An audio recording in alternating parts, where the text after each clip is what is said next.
बिस्मिल्लाहिर्रहमानिर्रहीम। तक़लीद क्या है, इसमें भी बड़ी गलतफ़हमी पाई जाती है। ख़ुसूसन अवामी माहौल में आम लोग समझते हैं और ये तअस्सुर दिया जाता है या ये तअस्सुर है कि शायद जो 4 इमामों की तक़लीद जो हम करते हैं वो है कि हम रसूलुल्लाह सल्लल्लाहु अलैहि वसल्लम को क्रॉस करते हैं। कहीं ऐसा नहीं है।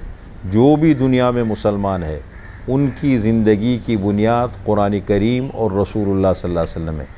ये दीन की 2 बुनियादें हैं। दीन असल माखिज़ ये है, कुरान करीम इल्म का सरचश्मा है और रसूलुल्लाह सल्लल्लाहु अलैहि वसल्लम अमल का सरचश्मा है। तक़लीद हम किसको कहते हैं, इसको थोड़ा सा समझने की ज़रूरत है।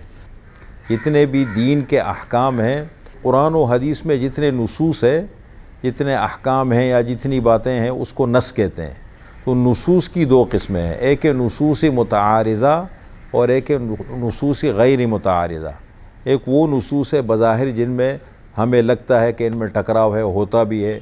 जैसे आप सल्लल्लाहु अलैहि वसल्लम से ये भी साबित है, नाफ़ के नीचे हाथ बांधना अहादीस मुबारक से साबित है, और नाफ़ के ऊपर हाथ बांधना ये भी साबित है।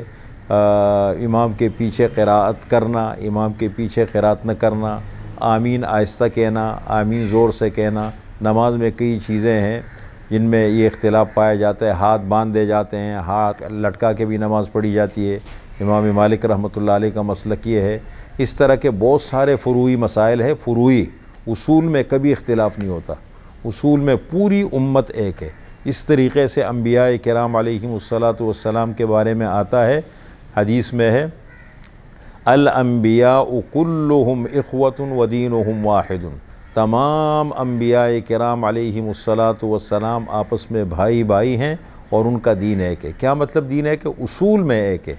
तौहीद, अल्लाह एक है, रिसालत, वक्त के पैगंबर पर ईमान लाना ज़रूरी है और बाकी अंबिया को मानना ज़रूरी है। आखिरत पर ईमान लाना ज़रूरी है। बाअस बादल मौत, मरने के बाद दोबारा उठना, ईमान लाना ज़रूरी है। फ़रिश्ते हैं, आसमानी किताबें हैं। इस तरह के जो उसूल वाले मसाइल है ये तमाम अंबिया में एक होते हैं। फ़ुरू में इख्तिलाफ़ होते हैं। जैसे हमारे यहाँ नमाज की तरतीब अलग है, पिछली उम्मतों में अलग रही, हर उम्मत में नमाज रही। रोज़ा हर उम्मत में रहा, कैफ़ियत अलग रही। ज़कात हर उम्मत में रही, कैफ़ियत अलग रही। इसी तरीक़े से इबादत है तो कैफ़ियत अलग होती है। तो इसी तरीक़े से उसूल के अंदर हमारा दीन एक है। यानी कुरान और हदीस में वो हुक्म जो बिल्कुल सरी है और नस्स क़तई है, उसमें किसी इमाम की बात हम नहीं मानते। न कभी किसी इमाम ने कहा है कि इसके मेरा ये मौक़िफ़ है। कोई इमाम कुरान और हदीस के मुकाबले में नहीं आता। ये बड़ी गलतफ़हमी पाई जाती है। वो मसाइल जिनमें मिसाल के तौर पर वो नुसूस जिनमें इख्तिलाफ़ है फ़ुरूई मसाइल में, तो उसमें जिस इमाम को जो दलील मज़बूत नज़र आई उसने वो दलील ले ली। हम उस इमाम की बात मानते हैं, लेकिन पीछे देखे दर हकीकत हदीस है। जैसे हम नाफ़ के नीचे हाथ बांधते हैं, हम हनफ़ी मसलक रखते हैं, तो नाफ़ के नीचे हम हाथ बांधते हैं तो आप सल्लल्लाहु अलैहि वसल्लम की अहादीस मुबारक है कि आप सल्लल्लाहु अलैहि वसल्लम जब नमाज़ पढ़ते थे तो नाफ़ के नीचे हाथ बांधते थे। बाकायदा अहादीस है इस पर। इसी तरीक़े से जो लोग ऊपर बांधते हैं उनके पास भी हदीस है। तो लेकिन हमें वो दलील मज़बूत नज़र आई बाकी मसाइल में। तो नुसूस मुतारिज़ा का मतलब ये है वो नुसूस जिनमें आपस में इख्तिलाफ़ पाया जाता है, तो उसमें जो दलील जिस इमाम को जो मज़बूत हदीस मज़बूत नज़र आ गई उसको उन्होंने अपनी दलील बनाया, तो उसको हम मानते हैं। अब बाकी नुसूस गैर मुतारिज़ा है, किसी की तक़लीद नहीं करते, या फिर दूसरी जगह वहाँ तक़लीद करते हैं कि एक मसला नस से साबित नहीं है। जैसे हर दौर के नए मसाइल होते हैं, हालात बदलते हैं, नए नए मसाइल पैदा होते हैं। जैसे आजकल बैंकिंग सिस्टम है, मुख्तलिफ़ उसकी शक्लें हैं, इंश्योरेंस का निज़ाम है, स्टॉक एक्सचेंज के मसाइल हैं और बहुत सारे प्रॉपर्टी के मसाइल हैं। दुनिया में तरह तरह के नए नए मसले आते हैं, मेडिकल के मसाइल हैं। तो ये नए नए मसले आते हैं, तो ये मसले बज़ाहिर कोई कुरान और हदीस में कोई वाज़ेह ऐसा हुक्म नहीं मिलता कि इसके बारे में हम क्या कहें। कुरान करीम की आयत हो या आप सल्लल्लाहु अलैहि वसल्लम की हदीस हो, तो फिर उस बारे में जो आइम्मा है, फ़ुक़हा किराम है, इन्होंने कुछ उसूल बनाए, उसूल फ़िक़्ह के नाम से कुछ उसूल बनाए, कुछ क़वाइद और ज़वाबित उन्होंने बनाए हैं।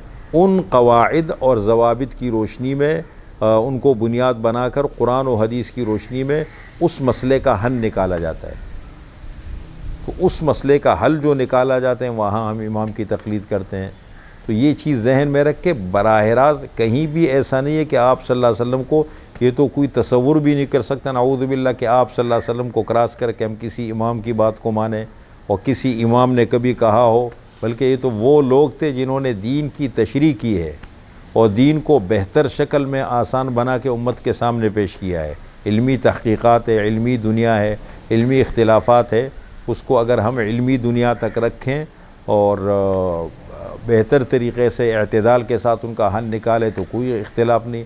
जैसे यही मसाइल सहाबा से हमारे पास आए हैं तो यही मसाइल सहाबा में भी रहे। मुर्दे सुनते हैं नहीं सुनते, कभी सहाबा ने आपस में एक दूसरे पर फतवे नहीं लगाए। ठीक है, जिसका जो मौक़िफ़ है उन्होंने वो लेके अपने पास रखा, अपने मौक़िफ़ पे रहे, लेकिन उसकी तशरीह और तबलीग नहीं की, इसलिए कि मकासद बुलंद थे और मिशन वाले लोग थे। तो इन छोटे छोटे मसाइल को ना अहमियत देते थे और न इसमें उलझते थे। इसी तरीक़े से फ़ुरूई मसाइल में भी हम किसी इमाम की तक़लीद करते हैं, लेकिन अवामी माहौल में उसको इतना के हैसियत देना कि उसूली मसाइल को और अहम मसाइल को, ईमान है, अखलाक है, अक़ायद है, उन मसाइल को छोड़ के इंसान इनमें उलझ जाए और फिर उसमें हद से ज़्यादा गुलू करे। तो तक़लीद हम दो जगह करते हैं, नुसूस मुतआरिज़ा में इमाम की तक़लीद करते हैं, उसके पीछे दर हकीकत हुज़ूर सल्लल्लाहु अलैहि वसल्लम की हदीस होती है। और नंबर दो, वो मसाइल जो कुरान और हदीस से सराहत के साथ साबित नहीं है तो उसके लिए जो उसूल मुकर्रर किए गए और उन उसूल की रोशनी में उस मसले का हल निकाला गया है, उसको वहाँ हम इमाम की तक़लीद करते हैं। इज्तिहाद है, उसके ज़रिए से इज्तिहाद किया जाता है, मसले का हल निकाला जाता है। तो ये एक अहम मसला है, अगर इसको संजीदगी के साथ हम सुने और उस पर गौर व फ़िक्र कर ले, और अगर एक आदमी बहुत ज़्यादा संजीदा है तो ये अल्फाज याद रखें, किसी आलिम के पास बैठे, नुसूसी मुतआरिदा, नस किसको बोलते हैं, नुसूसी मुतआरिदा किसको बोलते हैं, नुसूसी गैर मुतआरिदा किसको बोलते हैं, तो इस मसले का बहुत बेहतर हल भी निकल आएगा और ये मसला इंशाअल्लाह हल भी हो जाएगा।